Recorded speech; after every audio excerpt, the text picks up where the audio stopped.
Parathyroid glands structure and functions. आज के इस लेक्चर में हम देखेंगे थायराइड ग्रंथि पर स्थित पैराथायरॉयड ग्लैंड्स जो कि स्वयं भी एंडोक्राइन ग्लैंड है, उनकी संरचना और उनसे निकलने वाले हार्मोन्स के क्या-क्या कार्य होते हैं। पैराथायरॉयड ग्लैंड की संरचना। पैराथायरॉयड ग्लैंड मानव में थायराइड ग्रंथि पर स्थित छोटी-छोटी 4 ग्रंथियां हैं जो थायराइड के पोस्टीरियर सरफेस पर पाई जाती हैं। थायराइड और पैराथायरॉयड का एज सच आपस में किसी भी तरह का कनेक्शन नहीं है, सिर्फ थायराइड के पोस्टीरियर सरफेस पर इनकी लोकेशन है। थायराइड की जो 2 पालियां देखी थी हमने एच आकार के एस्थमस से जुड़ी हुई, वो पालियों के ऊपर और नीचे सुपीरियर और इंफीरियर पोजीशन पे बैक साइड में ये पैराथायरॉयड ग्रंथियां पाई जाती हैं। ये थायराइड ग्रंथि से एक कनेक्टिव टिश्यू के कैप्सूल के द्वारा सेपरेटेड रहती हैं। पैराथायरॉयड की जो ग्लैंड्स हैं उनके ऊपर कनेक्टिव टिश्यू का एक आवरण या कैप्सूल होता है जो इनको थायराइड ग्रंथि से सेपरेट करता है। जनरली 4 पैराथायरॉयड ग्लैंड्स मानव में पाई जाती हैं, लेकिन कई बार एक्टोपिक लोकेशन भी इन पैराथायरॉयड ग्रंथियों की पाई जा सकती है, जो कि गले में या चेस्ट रीजन में हो सकती हैं। पैराथायरॉयड जो ग्लैंड है उसमें सेल्स पाए जाते हैं जिनको हम ऑक्सीफिल सेल्स कहते हैं एंड चीफ सेल्स कहते हैं। ऑक्सीफिल सेल्स का फंक्शन एज सच क्लैरिफाई नहीं हुआ है, लेकिन जो चीफ सेल्स हैं वो फंक्शनल सेल्स हैं पैराथायरॉयड ग्लैंड के, और ये एपिथेलियल सेल्स प्रोड्यूस करती हैं हार्मोन जिसको हम पीटीएच या पैराथायरॉयड हार्मोन कहते हैं, जो कि एक मेजर हार्मोन है regulation of blood calcium level के लिए। ये संरचना और पैराथायरॉयड की पोजीशन अगर हम देखें, इस फिगर में हम देख सकते हैं कि ये हमारे नेक वाले रीजन का पार्ट है। इसमें हम थायराइड ग्रंथियां ये पिंक कलर में थायराइड के बैक साइड में, यानी पीछे जहां पर हमारी गर्दन वाला सिरा है उस साइड से अगर हम देखें तो यहाँ पर लेफ्ट पैराथायरॉयड ग्लैंड्स 2 और 2 राइट पैराथायरॉयड ग्लैंड्स पाए जाते हैं। तो थायराइड की पालियों के पिछले सिरे में या पोस्टीरियर साइड पर ये पैराथायरॉयड की पोजीशंस होती हैं। माइक्रोस्कोपिकली अगर हम इसका स्ट्रक्चर देखें, इसकी हिस्टोलॉजी देखें, तो कोई भी एंडोक्राइन ग्लैंड्स है उसमें रिच वैस्कुलर सप्लाई होती है। इन पैराथायरॉयड ग्रंथियों में जो सेल्स हमने पढ़े, ऑक्सीफिल सेल्स और चीफ सेल्स पाए जाते हैं। पैराथायरॉयड या चीफ सेल्स हुए जो हार्मोन बनाते हैं।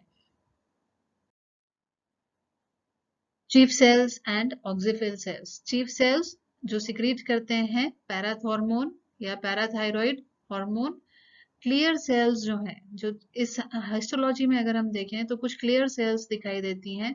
ये क्लियर सेल्स वो सेल्स हैं जिनमें ग्लाइकोजन संचित रहता है, ये रिच होती हैं ग्लाइकोजन में। ऑक्सीफिल सेल्स जो हैं वो वयस्कता में या आफ्टर प्यूबर्टी अपीयर होती है और उनके अंदर पिंक साइटोप्लाज्म या इनको हम इओसिनोफिल कोशिकाएं भी कहते हैं। इसमें अबंडेंट माइटोकॉन्ड्रिया पाए जाते हैं। इसके अतिरिक्त उसकी संरचना को बनाए रखने के लिए फाइब्रोवैस्कुलर स्ट्रोमा है और फैट लोब्यूल्स इस ग्रंथि में पाए जाते हैं। फैट का जो कंटेंट है, वसा का जो मात्रा है, वो डिपेंड करती है ऑन एज, कि उस व्यक्ति की उम्र क्या है, उसके आधार पर वसा की मात्रा ग्रंथि में कम या ज्यादा हो सकती है। बच्चों में, इन्फेंट्स में यह कम होगी, स्पार्स होगी। और state of functional state gland की क्या है कि वह ग्रंथि कितनी सक्रिय है या नहीं है, उस आधार पर भी वसा की मात्रा निर्भर करेगी।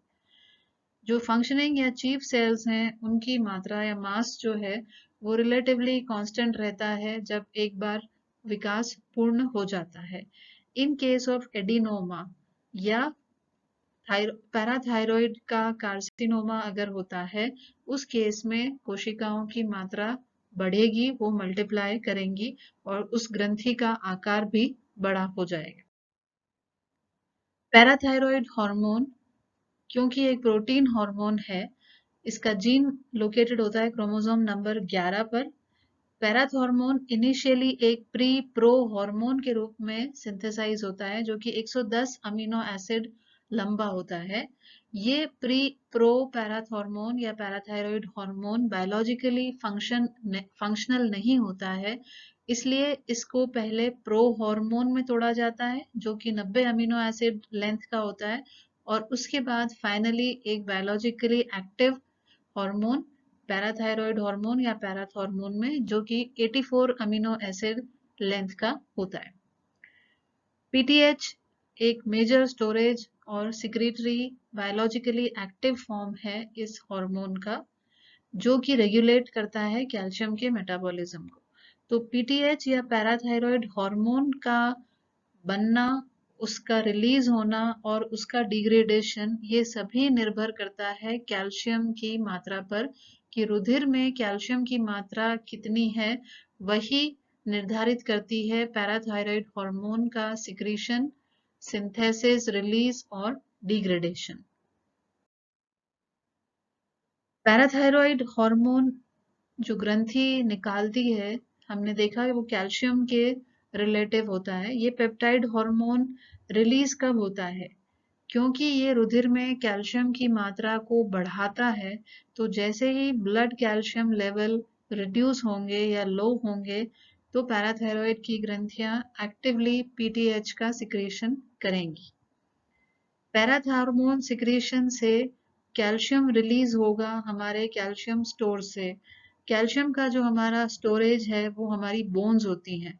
तो जब भी शरीर को कैल्शियम की आवश्यकता है तो सबसे मेजर बैंक हमारा बोन्स है जिसमें कैल्शियम पाया जाता है। पैराथॉर्मोन उस कैल्शियम की ब्लड में मात्रा को बनाए रखने के लिए बोन्स पर ऑस्टियोक्लास्ट्स का स्टिम्युलेशन करता है। ये वो हैं जो सिक्रीट करते हैं एंजाइम्स जो बोन्स पे से कैल्शियम को रिलीज करते हैं इंटरस्टिशियल फ्लूइड के अंदर। जो हमारा ईसीएफ है, एक्स्ट्रा सेल्यूलर फ्लूइड है, उसमें इसको रिलीज किया जाता है। तो ऑस्टियोक्लास्ट्स बोन्स से कैल्शियम रिमूव करके और ब्लड में उसको रिलीज करते हैं यदि कैल्शियम की मात्रा रुधिर में कम है तब।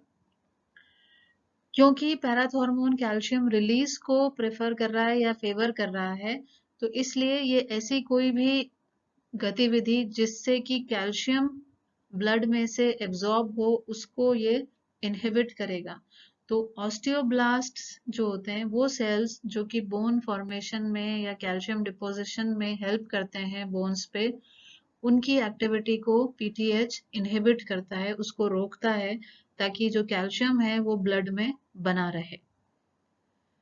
पीटीएच और भी दूसरे तरीकों से बॉडी के अंदर कैल्शियम की मात्रा रुधिर में बढ़ाता है, और वो दूसरा तरीका है रीएब्जॉर्प्शन ऑफ कैल्शियम और मैग्नीशियम।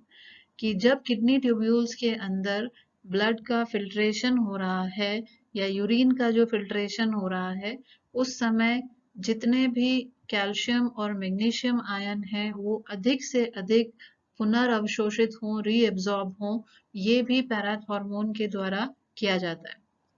इन एडिशन इसके अलावा और क्या है कि पीटीएच एक और हार्मोन जिसको हम कैल्सीट्रायोल कहते हैं, उसके भी प्रोडक्शन को इनिशिएट करता है या प्रारंभ करता है। ये प्रारंभन है ताकि कैल्शियम की मात्रा शरीर में बनाई जा सके।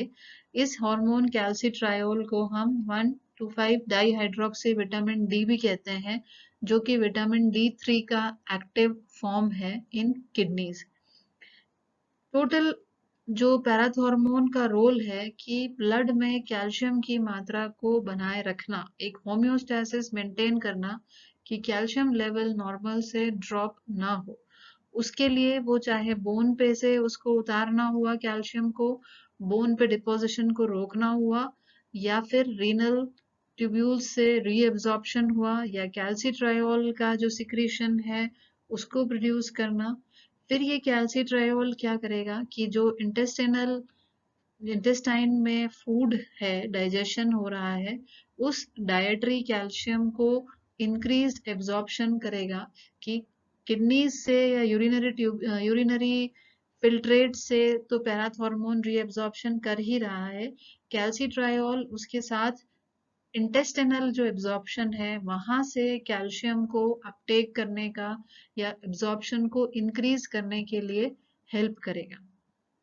ये सारे जो कार्य हैं, चाहे ऑस्टियोब्लास्ट को इनहिबिट करना या ऑस्टियोक्लास्ट को स्टिम्युलेट करना, कैल्शियम रीअब्जॉर्प्शन करना किडनी ट्यूब्यूल्स में, या फिर डायटरी कैल्शियम को इंटेस्टाइन में और एब्जॉर्ब करना, इन सब से जैसे जैसे कैल्शियम लेवल ब्लड में बढ़ने लगेगा तो ये एक नेगेटिव फीडबैक देगा कि पैराथॉर्मोन की जो मात्रा है वो अब रुधिर में और आवश्यक नहीं है।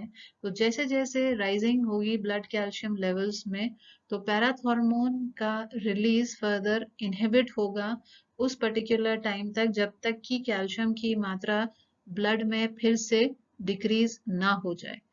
तो पैराथायरॉयड का secretion will depend on low blood calcium.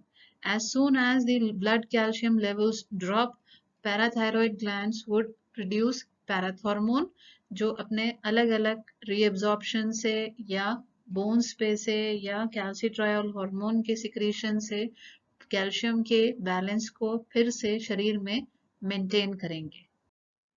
Thank you.